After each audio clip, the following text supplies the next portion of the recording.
Masih tetap semangat ya.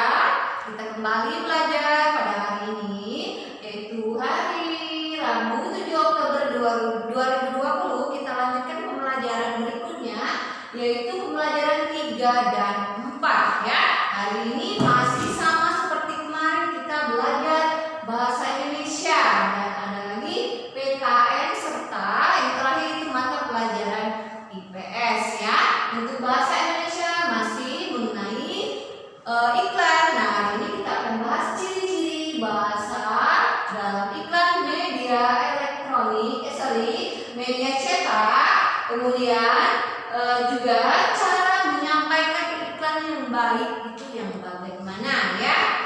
Nah, kemudian kalian boleh simak itu pada halaman 52 ya. Buka bukunya halaman 52. Ini cara-cara ciri-ciri bahasa iklan media cetak dan elektronik ya.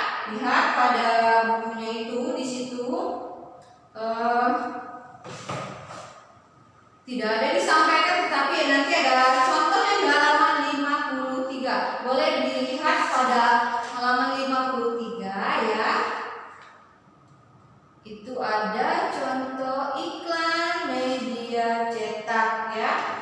Nah, halaman 53, satu kata Indonesia, kerukunan hindarkan perpecahan, kebinekaan tak jadi penghalang. Nah, itu contoh iklan media cetaknya ya. Nah, dapat kita simpulkan bahwa ciri-ciri kebahasaan dari iklan media cetak maupun elektronik itu, yang pertama ya, bahasa yang digunakan sama seperti kemarinnya singkat dan sopan, itu yang pertama. Kedua, memiliki sasaran atau targetnya itu siapa ya, yang jelas. Misalnya contohnya tadi iklan itu ditujukan untuk siapa? Ditujukan untuk masyarakat umum, karena contoh di buku tadi merupakan iklan layanan masyarakat ya. Kemudian yang ketiga, ciri-ciri bahasa iklan itu ya, menggunakan kalimat yang dapat menarik perhatian para pembacanya. Itu kesimpulan dari ciri-ciri bahasa iklan media cetak ya. Selanjutnya itu kita lanjutkan pada halaman 60 ya, cara menyampaikan iklan yang baik itu yang bagaimana. Buka bukunya. Di bukunya itu ada sebuah percakapan ya. Percakapan antara Deli dan Lani ya. Teacher bacakan, kalian simak di rumah ya. Lan, kamu melihat papan iklan baru di pertigaan sana tidak? Iya Del, tadi pagi aku melihat papan iklan itu. Isinya tentang acara kuliner dan demo masak kan? Benarlah, sepertinya seru. Aku ingin memberitahu ibu tentang hal ini. Siapa tahu ibuku mau aku ajak ke acara itu. Sama Del, aku juga ingin mengajak ibuku ke sana. Pasti nanti akan banyak masakan enak khas Nusantara di sana. Aku semakin tidak sabar ingin ke sana. Iklan memang sangat bermanfaat untuk mempromosikan suatu hal ya. Buktinya kita sampai tertarik dengan isi iklan itu. Selain itu, secara tidak langsung, iklan yang berperan dalam pelestarian kebudayaan dan tradisi loh. Benar sekali Del. Pasti acara kuliner dan demo masak itu akan dipadati pengunjung. Aku dengar Nina juga akan mengajak keluarganya ke sana. Pasti ramai sekali. Nah, itu percakapan antara Deli dan Lani ya. Iklan itu, jadi iklan tidak hanya digunakan untuk memasarkan produk baik barang atau jasa maupun pelayanan masyarakat. Iklan juga digunakan untuk mempromosikan suatu acara atau kegiatan, misalnya ada pertunjukan seni, pendidikan, budaya dan sebagainya, itu juga bisa menggunakan iklan. Tujuannya apa? Yang mengajak masyarakat untuk berpartisipasi dalam kegiatan, misalnya ada kegiatan yang dipromosikan ya. Jadi dapat kita simpulkan dari percakapan antara Deli dan Lani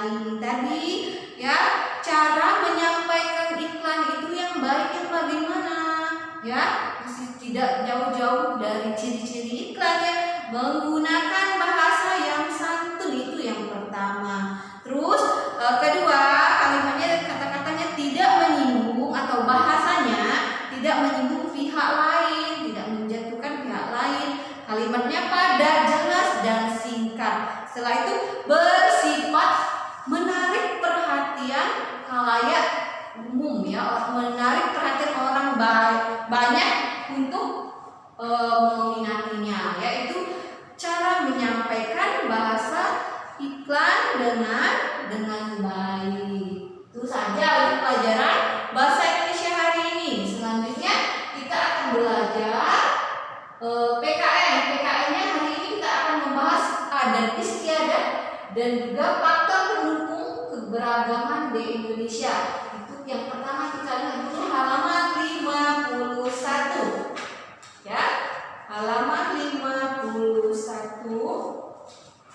itu tentang adat istiadat di suatu daerah. Ada yang tahu adat istiadat itu apa?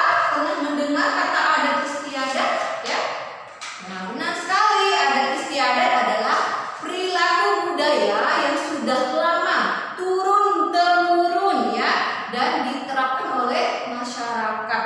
Sudah suatu tradisi ya, sudah turun temurun dari zaman nenek moyang kita, itu disebut adat istiadat. Jadi perilaku budaya yang telah lama diterapkan oleh masyarakat secara turun temurun, itu arti dari adat istiadat. Dan tentunya setiap daerah itu memiliki adat yang berbeda ya, apalagi kan Indonesia disebut sebagai negara kepulauan yang memiliki banyak suku, berarti banyak juga perbedaan adat istiadat yang ada di Indonesia ya.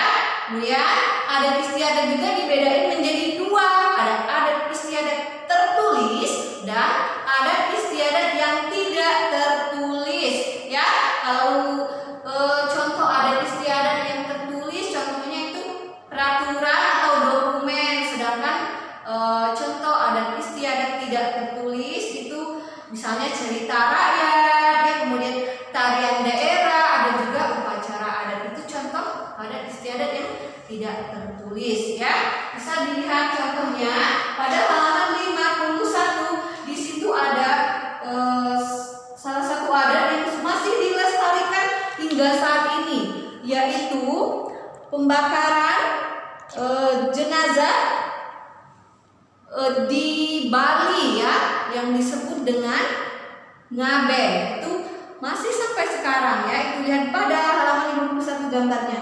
Itu jenazahnya dibawa, kemudian setelah itu dibakar. Nah, ini adalah suatu adat yang sudah tradisi dari dulu sampai sekarang masih ada di Bali. Namanya ngaben ya. Nah, ini merupakan contoh dari adat istiadat tidak tertulis ya.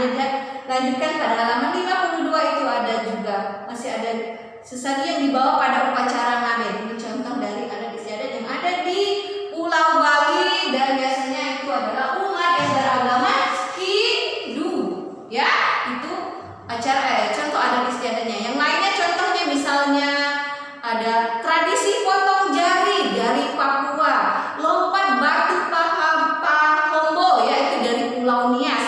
Kemudian ada gigi runcing, ada juga ritual tiwah, kemudian masih banyak yang lainnya. Itu karena Indonesia punya banyak suku, jadi banyak juga perbedaan adat istiadatnya.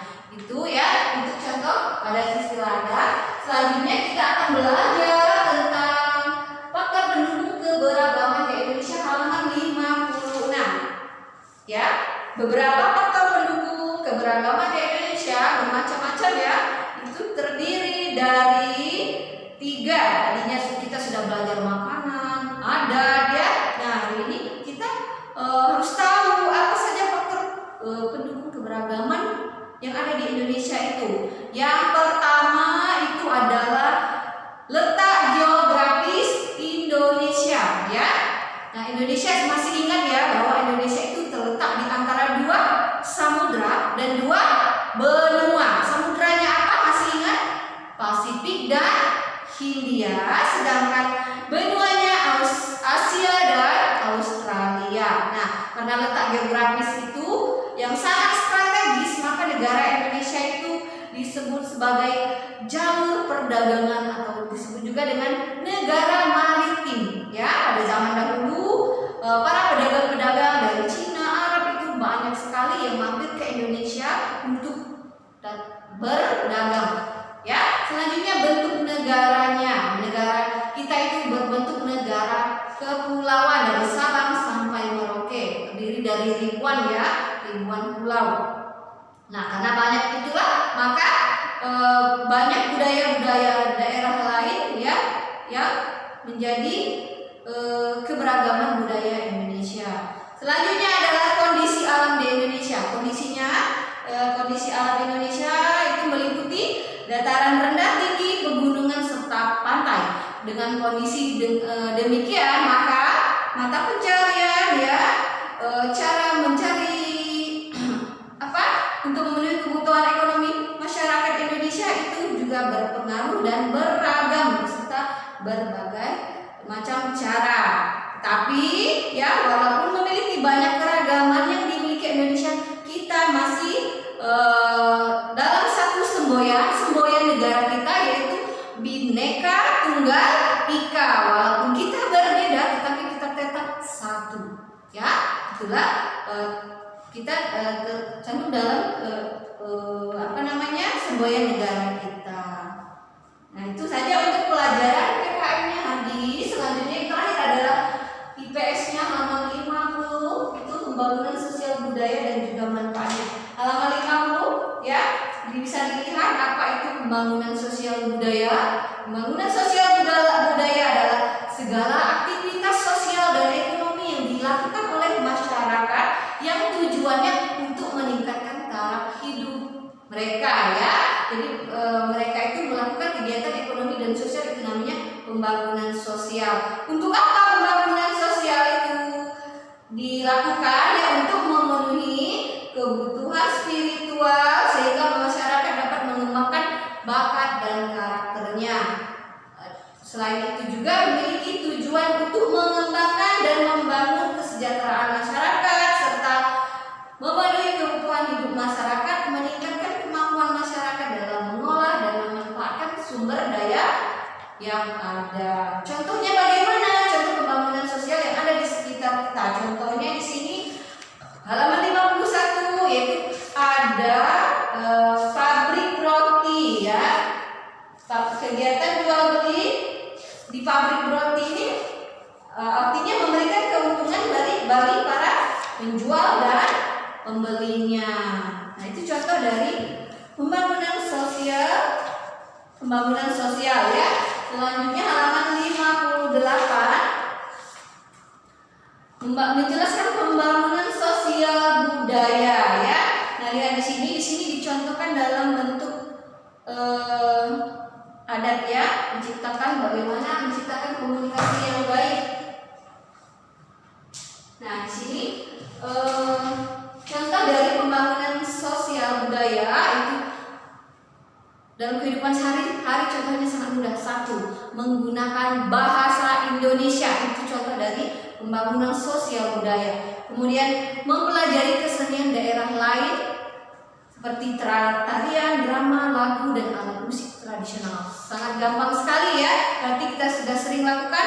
Itu artinya kita sudah melakukan pembangunan sosial budaya. Nah, habis untuk pelajaran hari ini. PS-nya sampai di sini saja dulu ya. Dan untuk pembelajaran hari ini cukup sampai di sini.